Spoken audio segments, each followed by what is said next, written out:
Hello everyone, and welcome back to the Joy of Pro Wrestling Network. I'm your host, Mark Ross, and today we are discussing AEW's Full Gear 2022.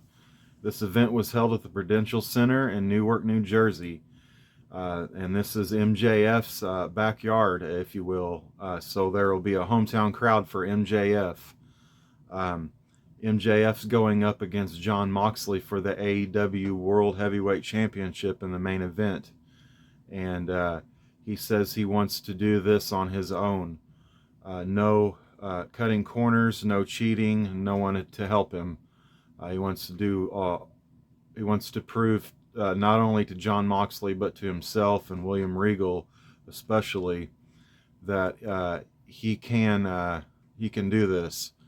So without cutting any corners. So we'll see how that unfolds later on in the show. But we start out the pre-show on YouTube before the pay-per-view starts. There's 3 matches.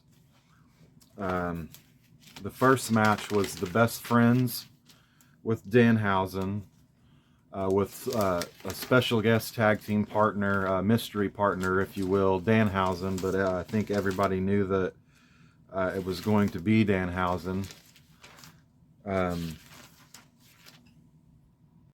In the first match on the pre-show, we have the Best Friends with Orange Cassidy, with special guest tag team mystery partner, if you will, Danhausen, which everybody knew that it would be Danhausen. But the Best Friends with Orange Cassidy and Danhausen defeat the Factory in a pretty entertaining, well thought out match. Danhausen came out more serious and more scary, more evil than you've ever seen him on AEW TV. But they defeat the Factory in the first match. Ricky Starks defeats Brian Cage in the second match. This was an eliminator match, I think, for an opportunity later on at the world title. So Ricky Starks gets the win over Brian Cage. And in the third match is a very emotional match. Eddie Kingston defeats Jun Akiyama in the third match on the pre-show. And Eddie Kingston cut a pretty emotional promo before he went out to the ring to fight Akiyama. It was a great match, great strong style match. A great tribute to the legends of strong style, and Eddie Kingston cut an amazing promo even after the match was over, giving it up and giving respects to the late great Japanese legends. And we'll play that promo for you now. How many minutes does that mean? 2 minutes. Oh, because they gotta hype up. God, it's already Excalibur. That's Eddie. He only needs 30 seconds. Ladies, wait, please. No, it's not about me. It's not about, no, don't thank me. Don't thank me. Thank all of you for coming tonight. I'm gonna be looking at Doc Samson later. Thank you, Jun Akiyama. Thank you, King's Road Style. Rest in peace, Baba, Ricky Dozen, Masawa, Jumbo Saruda, and Inoki. I hope I made you proud tonight. Hey, everybody at home. It's 7:53 and 40 seconds. Order the goddamn pay-per-view. Well, we can't promote it any better than that. What are we waiting for? My man Mox is gonna beat the piss out of MJF. Oh, I'm sorry, he's still a scumbag. You may cheer him, but he's still a piece of shit.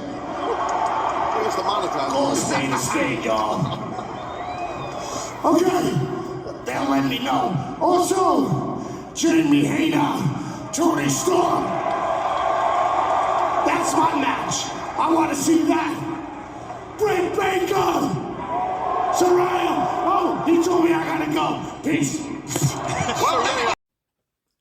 Okay, so as you can tell, some pretty emotional stuff from Eddie Kingston to kick off the pay-per-view in a great way. So AEW Full Gear is definitely kicked into full gear with Eddie Kingston on the pre-show. So the first match at the pay-per-view, to start out Full Gear, we have a cage match with Luchasaurus and Christian versus Jungle Boy Jack Perry. And as you all know, Jungle Boy Jack Perry's wanted Luchasaurus in a match like this for a long time. I kind of felt like this feud right here was botched from the beginning on how they handled it with Christian and everything. Great match here. Great match to start out the pay-per-view. It was a very brutal, hard-hitting match between the two. The match starts out, and Jungle Boy, he doesn't stand a chance against Luchasaurus, and Luchasaurus darts him into the cage, immediately in the first couple minutes, and immediately Jungle Boy is bleeding, and Luchasaurus starts to capitalize on his open wound injury, and throws him into the cage a few more times for good measure. Jungle Boy's getting his ass kicked through this whole match, but he keeps getting up. He's not going to give up for sure against Luchasaurus here. Jungle Boy is laid out. Let's see. Jungle Boy is laid out after a cover. Luchasaurus argues with the ref and starts to back the ref into the corner. So Jungle Boy is laid out after a cover attempt, and Luchasaurus argues with the ref, and he backs him into the corner. And while they're in the corner, the ref's back's turned, and Christian reaches into an official outside of the cage and reaches into his pocket, unknowing to that referee. He takes his key away from him, and he goes to the cage to open up the cage. He unlocks the cage successfully, but gets thrown out by all the refs, and they all, everybody, I think even security might have been out there to escort him out of the arena to the back at least. And but he successfully unlocks the cage as they both come out, Luchasaurus first and then Jungle Boy. And it's to my understanding that in a cage match, don't you win the match when you leave and you exit the door of the cage? That was my thoughts here. I guess not an AEW cage match. Maybe they didn't ever lay out the rules to everybody, but I always thought that was the rules in a cage match. But anyhow, yeah, my notes say Christian unlocks the cage, but is thrown out by security, and both competitors in the match leave the cage. Luchasaurus left first, so if you're going by them rules, Luchasaurus won this match. But we're not, I guess we're throwing out the rules in a cage match here. So Luchasaurus then brings tables and chairs into the ring. The match continues back into the ring, and Luchasaurus is giving Jungle Boy the beating of his life, but Jungle Boy still will not stay down. He's showing a lot of heart in this match, and showing a lot of bravery and a lot of toughness in this. A lot of heart against Luchasaurus here. He has a lot of hatred for Luchasaurus. Jungle Boy then hits an impressive pile driver on Luchasaurus. He then starts to set up a table. Luchasaurus fights back and gives Jungle Boy a tombstone pile driver and then a power slam face first for a false finish. Then the crowd chants, "This is awesome."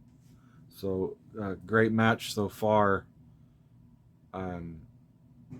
This is turning out to be way better than I had expected.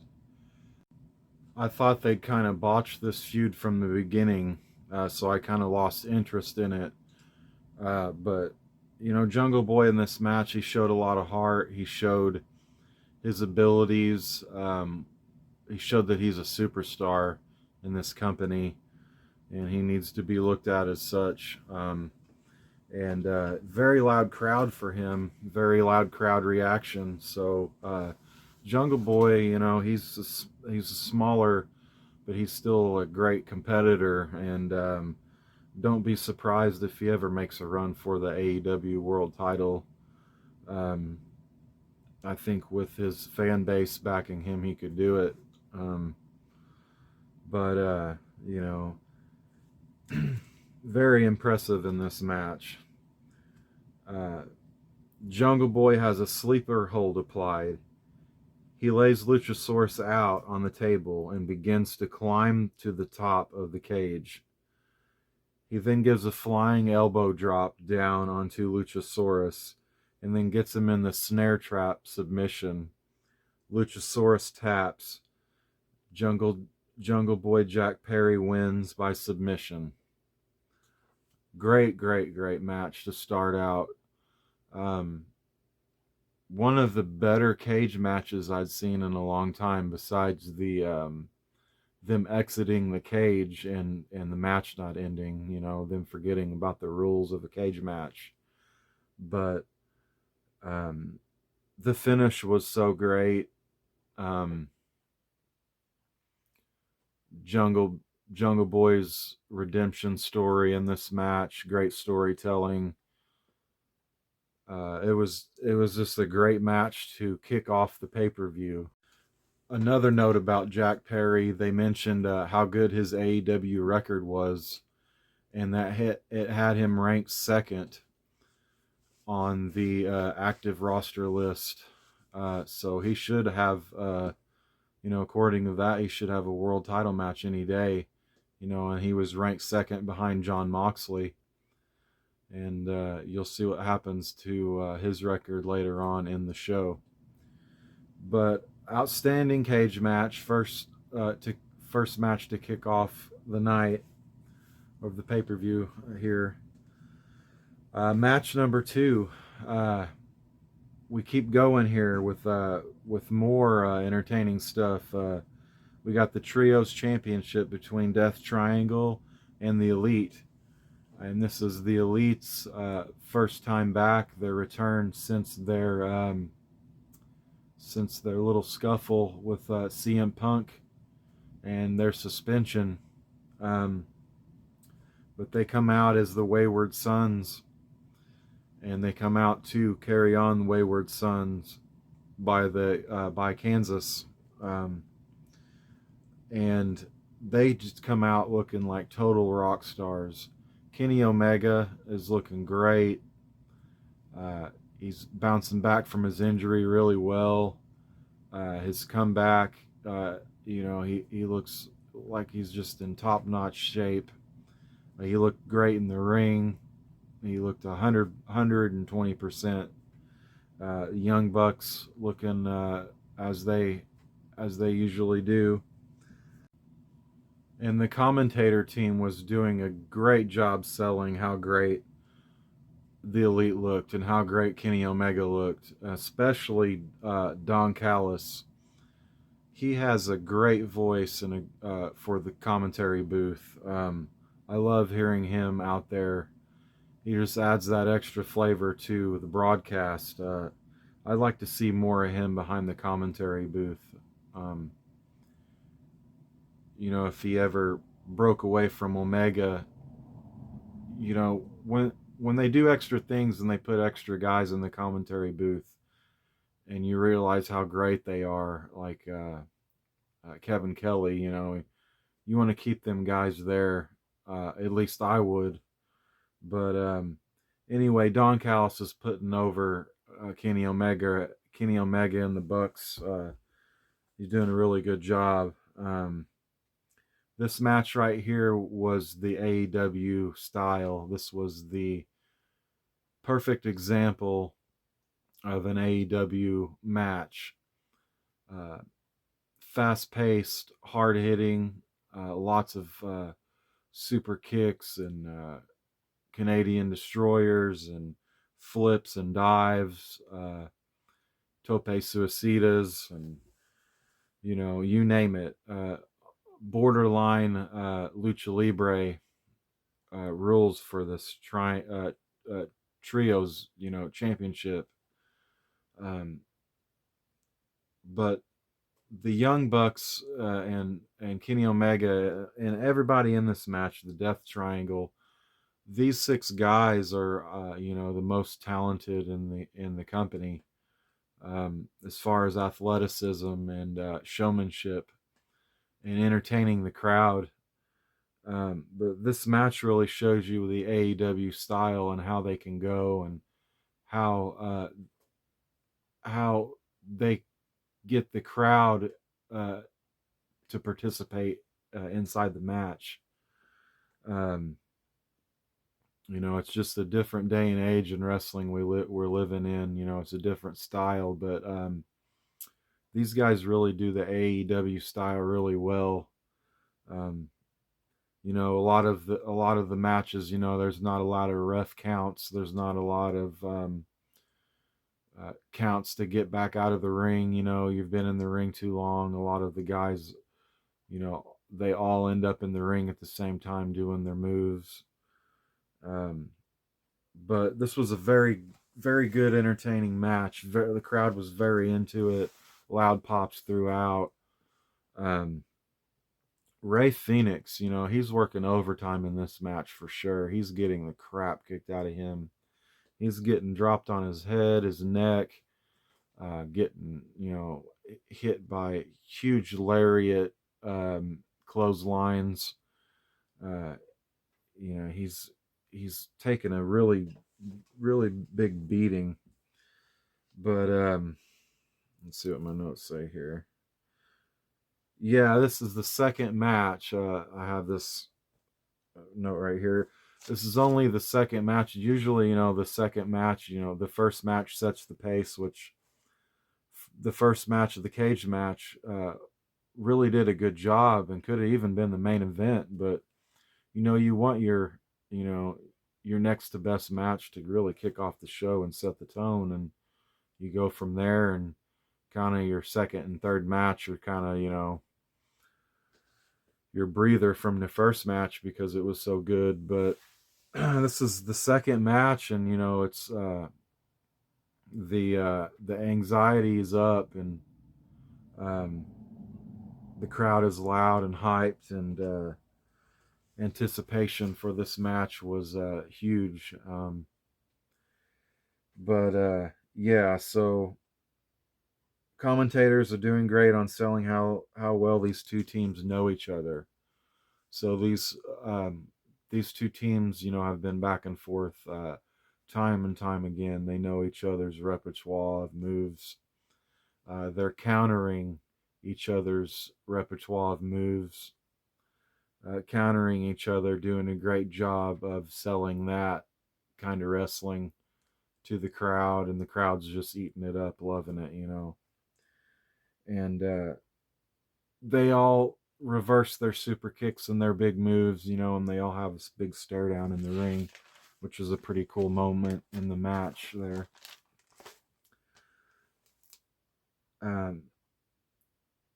This was a hard-hitting match. It looks like Pac got busted open the hard way. Even throughout the pay-per-view later on in the night, Toni Storm will get her nose busted open, I believe, the hard way from a headbutt that she gave to her opponent. But Pac gets busted open the hard way. Notes right here says commentary is so good tonight, and JR is on fire. JR, gets a lot of hate sometimes for being old and senile and forgetful, and he'll botch some names sometimes and call Bryan Danielson Daniel Bryan, and he'll make mistakes like that, and not on his game 100%. But Jim Ross lately has, I think, been on his game, and he's been getting more comfortable. And I'd actually like to make a video about how I think that Jim Ross should go back and be the voice of Monday Night Raw again, um, to the benefit of WWE and Jim Ross. I just think that AEW isn't a great fit for Jim Ross, and Jim Ross can still shine if given the chance, and uh, he would just breathe a new life into Raw, I think. And they've had just a revolving door with that commentary team since he left. But, with Michael Cole on SmackDown on Fridays. But anyway, that's a different story here. But JR, is doing a great job tonight. And he's really on top of his game, enjoying his job tonight and enjoying what he does. But Ray Phoenix is a main focal point in this main story in this match. Pac tried giving him a hammer to cheat with, and Ray Phoenix is battling his demons. Should he use a tool to cheat to win the match? He wants to be honorable. He wants to win the right way. Penta doesn't really mind. He likes to be champion. He likes the money. He likes the fame and the girls, and and so on. And Pac's been trying to tell him, we can stay on top. You just got to follow my lead. And he tries to give him the hammer, and he throws the hammer down. And he doesn't use it. But let's see here. Pac tries giving him the hammer once, and Ray throws it back. And the finish ends with Pac handing him the hammer once again. Ray, this time, while the ref is turned, he uses the hammer and hits Kenny Omega with it. And, gets the win by pinfall 1, 2, 3. So he uses the object to cheat. And, at the end of the match, the Death Triangle, they're still, they retain their tag team or their trios championships. And Pac's down there telling him in the corner, he just can't believe what he's done. But Pac's like, look how great, look what you've done. We're still the champions. You got to do this. Look at the results. And he's right. They still are the trios champions. He followed the lead, and he did what Pac told him to do. And whether it was the honorable thing or not, Death Triangle are still the trios, AEW trios champions. So we move on to the third match. Not much to say here about this one. For the TBS Women's Championship, the champion Jade Cargill going in at 41-0 against the Beast Nyla Rose, the native Beast. Jade Cargill defeats Nyla Rose. This was a very awkward match. Jade Cargill was dressed as a Thundercat. She kept messing with her outfit because it kept falling off of her, and just an awkward enough match against Nyla Rose. But of course, defeats Nyla Rose, gets her belt back. Nyla Rose had her own belt eventually, but she wasn't the true champion. Jade Cargill's 42-0 and continues her streak of dominance in that division. I don't see that streak ending anytime soon. I see her maybe even going 100-0. But match number 4 is for the Ring of Honor World Heavyweight Championship. Chris Jericho going into this match as the Ring of Honor champion versus Claudio Castagnoli versus Bryan Danielson versus Sammy Guevara. So 2 teams we got here. We've got the Blackpool Combat Club, Daniel Bryan and Claudio on the same team, versus Jericho versus Sammy, and they're on their own team, but you know, it's every man for himself because this is a fatal 4-way. No rules. Uh, no rules in this fatal 4-way for the Ring of Honor title here. Chris Jericho looks good. In my notes, it says Chris Jericho looks good with the Ring of Honor title on him, and it makes the Ring of Honor title look good being on him. So yeah, he's adding some relevance to that title that's been, you know, I guess you could say in a coma for a while. I wouldn't say dead, but in a coma on life support. But I think it might pay off. You know, they're laying the groundwork for the Sammy Guevara feud here. But let's see here.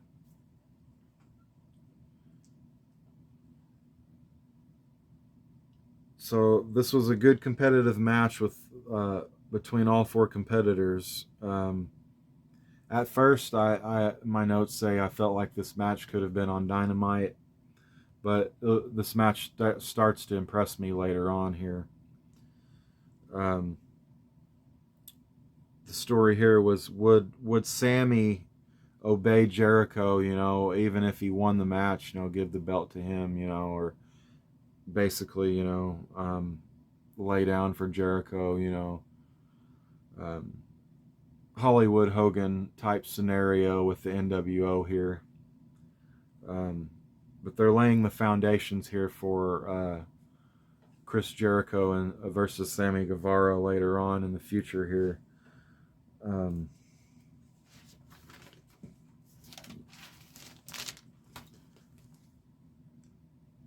So the finish has Claudio has Sammy Guevara in a tilt-a-whirl maneuver here. Jericho breaks the tilt-a-whirl hold with a flying Judas effect. He actually kind of missed it, and Claudio kind of like fell back, but there was still a lot of impact because they were spinning, you know, and Jericho was flying towards them, and there was still a lot of impact, and he broke the hold. He didn't quite get the Judas effect elbow in like he wanted to, but you know, he gave him one more for good measure. And my notes say he botched the finish, but it was still impactful. It didn't look too bad at all. He gives him another one for good measure. Jericho retains the Ring of Honor World Heavyweight Championship.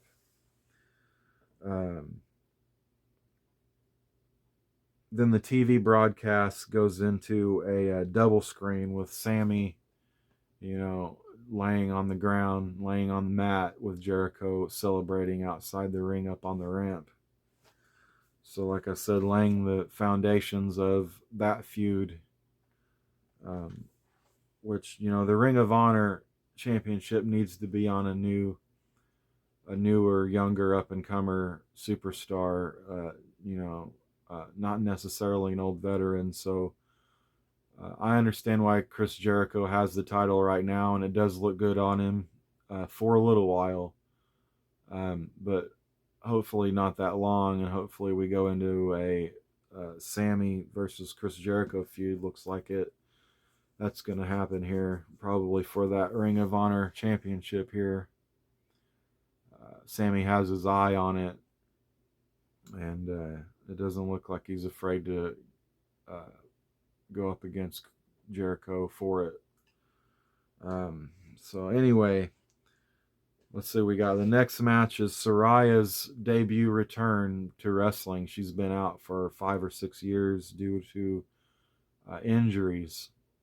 She was sidelined by them in WWE, was not cleared for many years to wrestle, but she has been cleared in AEW to wrestle, and she makes a return against Britt Baker. Not much to say about this match either, but Saraya, well, she looks pretty good. They had a very decent match for her coming back and not wrestling for so long. She had a very good match. She defeats Britt Baker by pinfall. Match number 6 for the TNT Championship. We got Samoa Joe versus Powerhouse Hobbs versus Wardlow. This was a great heavyweight match. Three big powerhouses going against each other.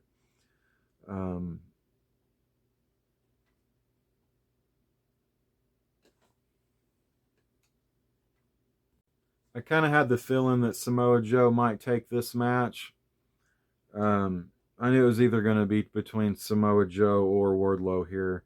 Samoa Joe, his AEW record is 10-1, and according to Wikipedia, his only loss was against Adam Cole at Double or Nothing. And Wardlow has a 27-2 record. And of course, Powerhouse Hobbs, he's thrown in the mix there. And let's see here. Yeah, Samoa Joe defeats them to win the TNT Championship. Not much to say about that match besides it was a very hard-hitting heavyweight match, and if you like good beefy matches, you would like that one. So, but Samoa Joe is now 11-1 in AEW and is now your AEW TNT champion. And we go into a Jericho Orange Cassidy backstage interview, and Orange Cassidy comes up to Jericho, and Jericho's continuing the Sammy thing. He's like, Sammy knows his place, and this and that, and he knew he could do the right thing, and doing the right thing would be me being the Ring of Honor heavyweight champion, and everybody's in the same place, and everybody's on the same page, and nothing to worry about in the JAS camp and the Jericho Appreciation Society camp. And so Orange Cassidy comes up to him and he says, well, I have somebody that wants to face you next week. He's an ex-Ring of Honor champion. So, and I can't remember who his, I should have done the research on this, but I can't remember who he said his opponent was. But according to Chris Jericho, his opponent used to carry his bags when he worked in Japan and bring him coffee. So he cut a pretty good backstage promo there to set up Dynamite for next week. Match number 7, we've got Sting and Darby Allin versus Jay Lethal and Jeff Jarrett. No disqualification match here.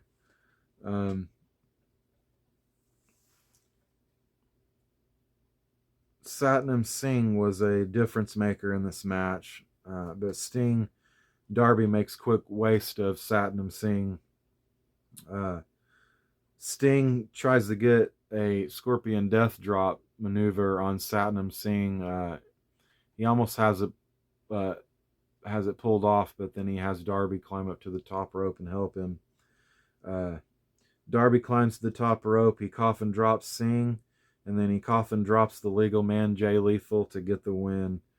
Darby Allin and Sting defeat Jay Lethal and Jeff Jarrett by pinfall. So that match ends. Decent match. Wasn't too long. Jeff Jarrett got some stuff in. He swung his guitar and busted it on Darby's back, and decent match. Didn't go too long. Pretty good filler, but I think it could have been on Dynamite. This pay-per-view, it was almost 4 hours long. Way too many matches. When you put all of them together, I think there was like 13 or 14 matches. I didn't even watch the main event until this morning when I woke up. But match number 8 for the AEW interim women's title. Thought I'd talk about this here. Tony Khan needs to quit having these interim champions. When somebody is injured or somebody isn't getting along in the locker room, whatever the case may be, whatever reason you have them off of TV, if they can't make it to TV on, I'm not saying an every day, every week basis, but a good normal basis, if you can't have them on TV, they do not need to be your champion. Thunder Rosa does not need to be going to any of these indie shows or anywhere else when she hasn't been on TV in AEW for months. When you have Toni Storm defending that title every week, putting in the work and a lot of effort to carry that division, she should be the champion. They shouldn't share a championship or have to wait for Thunder Rosa to come back to know who the true champion is. Interim champion to me sounds like an asterisk, and I think it needs to go away, that idea of thinking and that idea of booking. So I got that out of the way. So Jamie Hayter versus Toni Storm, the true AEW Women's Champion.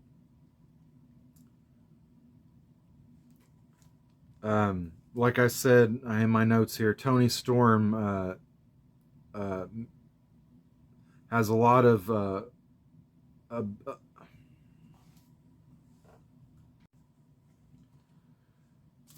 Toni Storm has a lot of ability as the women's champion, a lot of opportunity and avenues to use her.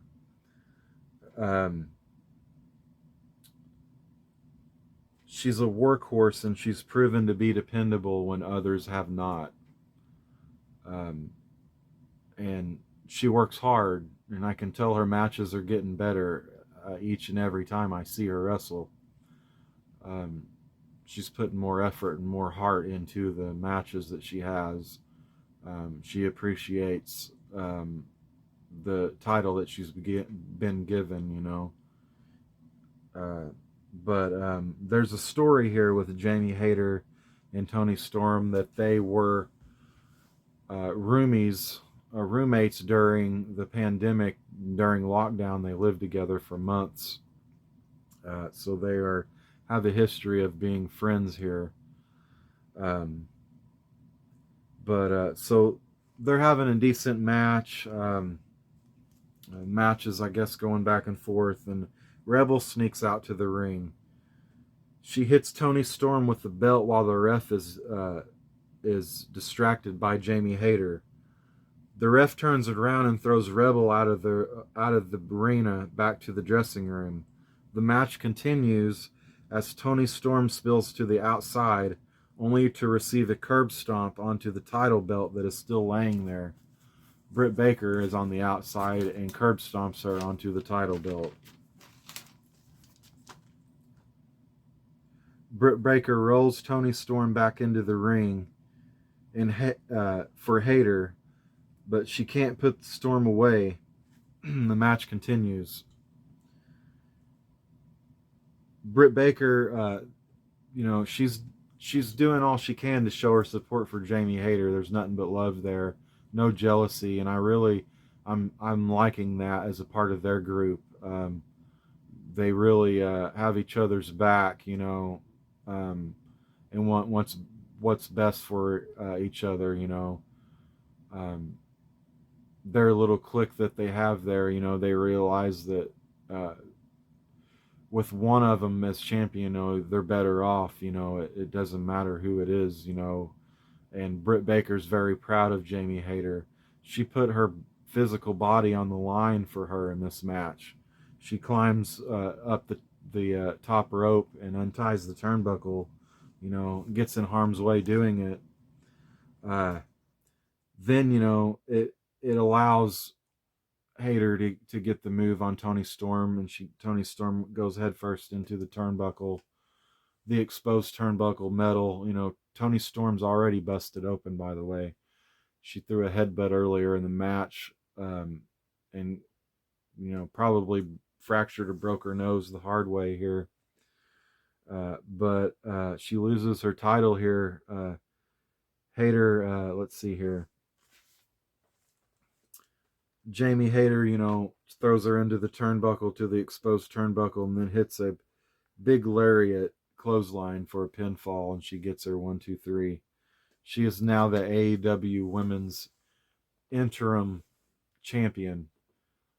Tony Storm needs to come out very, very soon and change that, especially after this title change. And Jamie Hayter, she's worked so hard to get this win here and become a women's champion. The great match, great finish, great storytelling, great pay-per-view so far. The next match, we have the AEW World Tag Team Championship match with the Acclaimed versus Swerve in Our Glory, Swerve Strickland versus Keith Lee. The Acclaimed, of course, going into this as the champions. This match was a bit... the crowd was a bit distracted as there was an altercation going on during the match inside the crowd.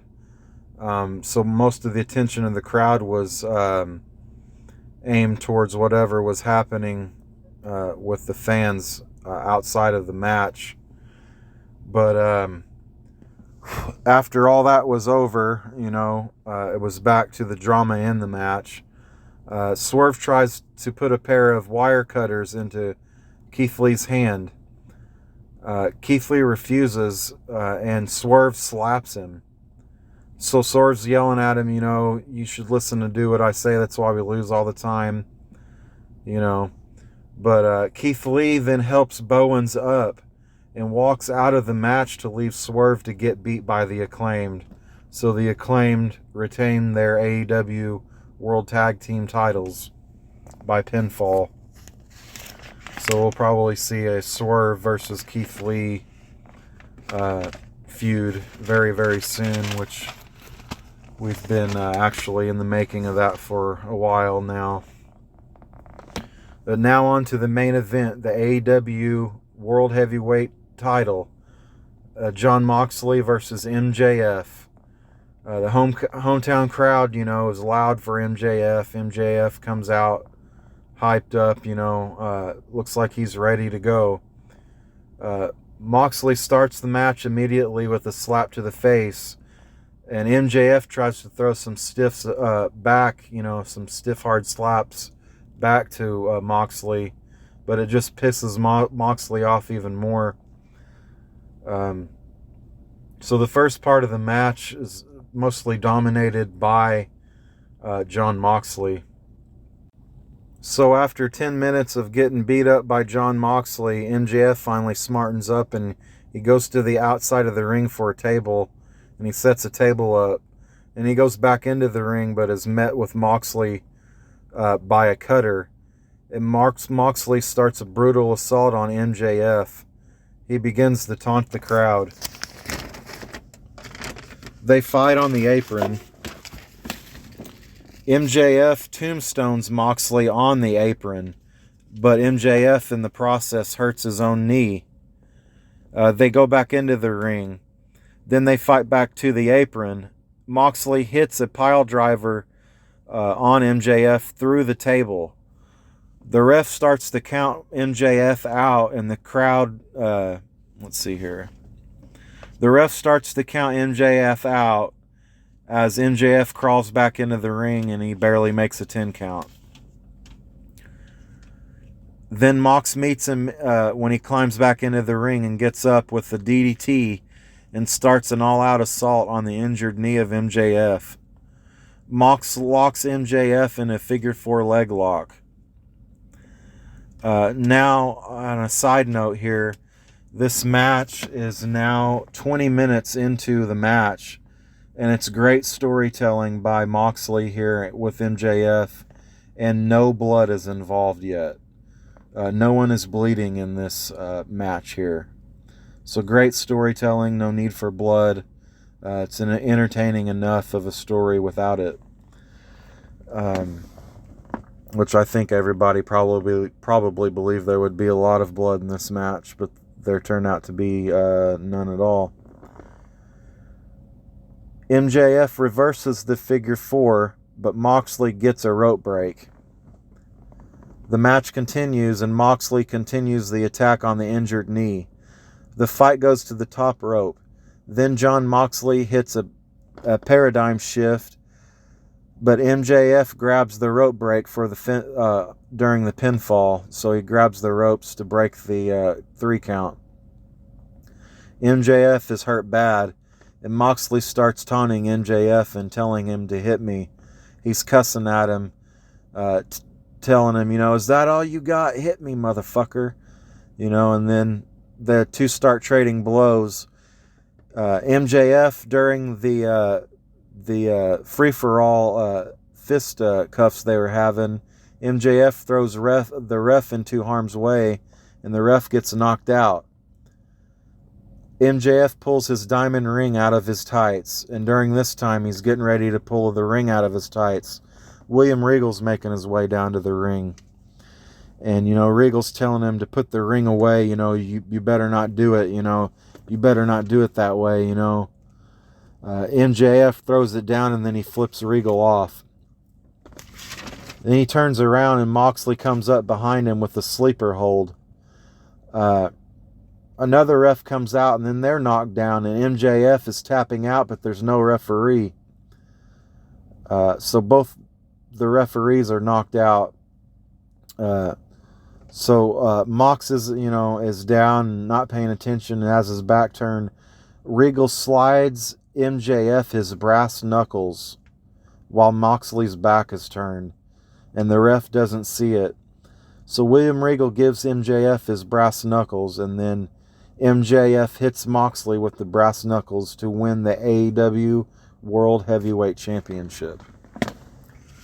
So, Maxwell Jacob Friedman, MJF is your new AEW World Heavyweight Champion.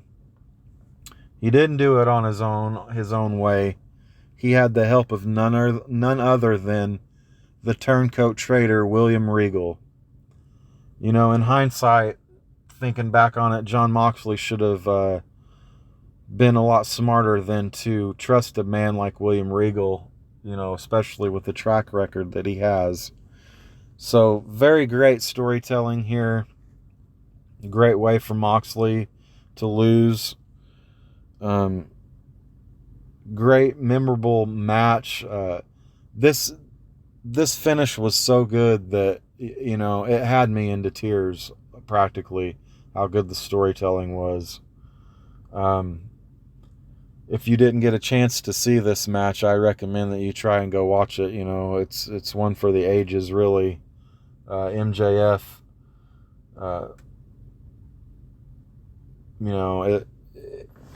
only time will tell to see what kind of champion he will be holding that title, but I think he was worthy enough to win this one here, especially the way it finished. But new AEW World Heavyweight Champion, MJF, he told the world he would do it, and he did it, only with the help of William Regal, so we'll see where that goes. I could imagine that Jon Moxley's one pissed off son of a bitch. But great pay-per-view by AEW Full Gear. They usually have great shows. Pay-per-views normally never let anybody down, even though they're the only thing bad about them is they're so long. It's hard to stay focused, after the 8th or 10th match, and you're still 3 matches away from the main event. But still yet a great show, great sold out, jam-packed arena, the Prudential Center in New Jersey. Hometown Hero wins the title. He cheats to do it with the swerve at the end of the match. So great pay-per-view, great ending, great finish. With that, I'll go ahead and wrap it up,